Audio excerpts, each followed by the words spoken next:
Professor Zethkar's 6 eyes narrowed as she observed the human student hunched over his desk, scribbling frantically in what appeared to be some primitive marking system.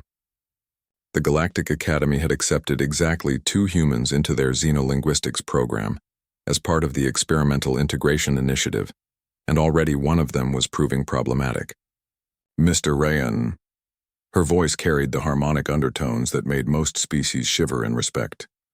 What exactly are you writing?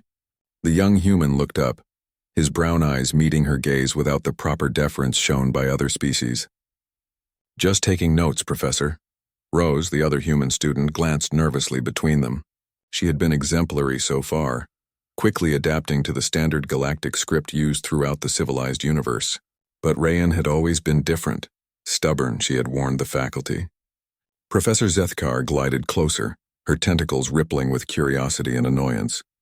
The markings on his paper were unlike anything in the Academy's vast linguistic database. Crude lines and curves, seemingly random dots, and symbols that hurt to look at for too long. This script, she said slowly, it's not in our records. What language is this? Rayan shifted uncomfortably. It's English, Professor. My native language. A collective gasp echoed through the classroom.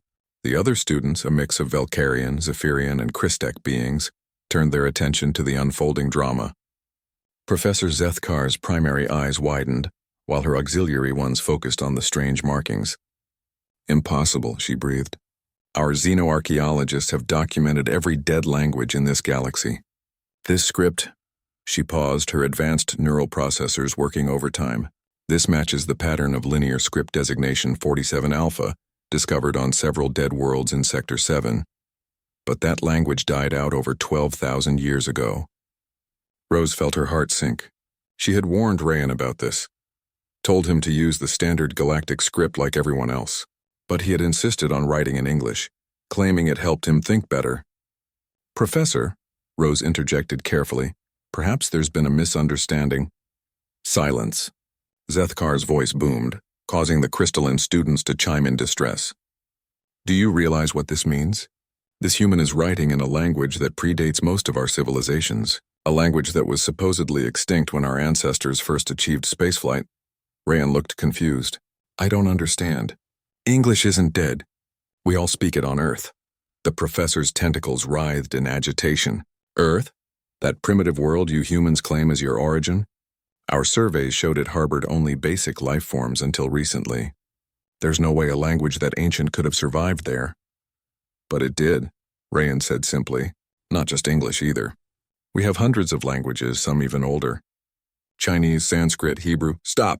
Professor Zethkar's harmonic voice cracked with emotion. You're telling me that your species has preserved languages that predate galactic civilization? Languages that we've only found traces of on worlds that died millennia ago? Rose realized the magnitude of what was happening. The galactic community had always viewed humans as a young, primitive species that had somehow stumbled into spaceflight.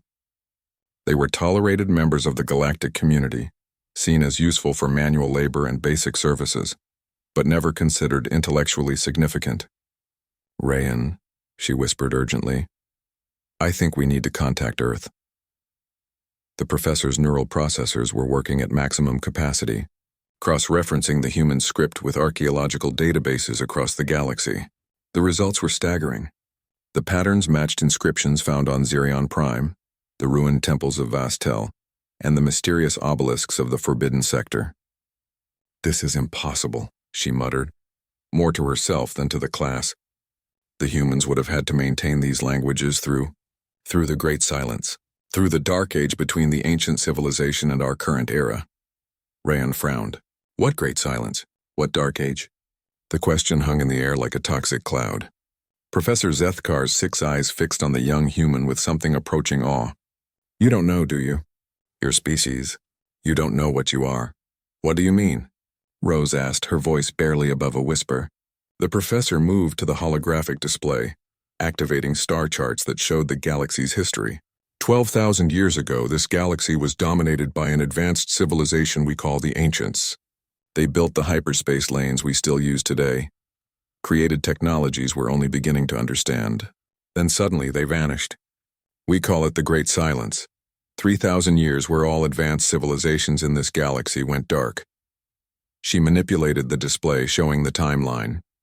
When the galaxy finally recovered, we found ruins everywhere, along with fragments of ancient languages and scripts.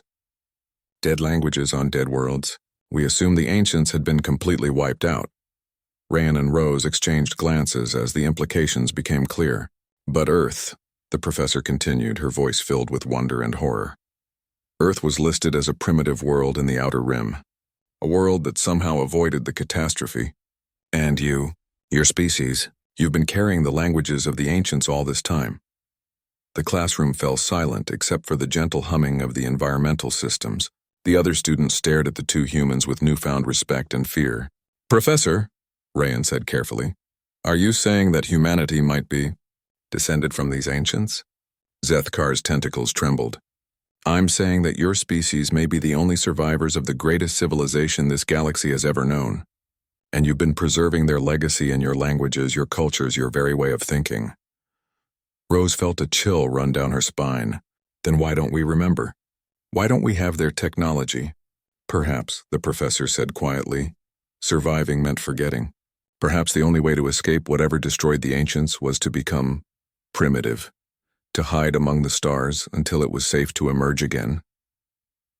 Rayan looked down at his notes, written in simple English script. "So when I write in English, you're writing in a language that once commanded fleets of starships, that once unified a galaxy, that once touched the very stars themselves." Professor Zethkar's voice carried a reverence that made the other students bow their heads. "You are the children of giants, and you never knew it." The implications were staggering. Humanity wasn't just another young species joining the galactic community. They were the inheritors of the galaxy's greatest civilization, carrying within their languages and cultures the keys to technologies and knowledge that could reshape everything. As the class ended in stunned silence, Rayan carefully folded his notes written in the dead language that had never died. Tomorrow, the galaxy would never look at humanity the same way again.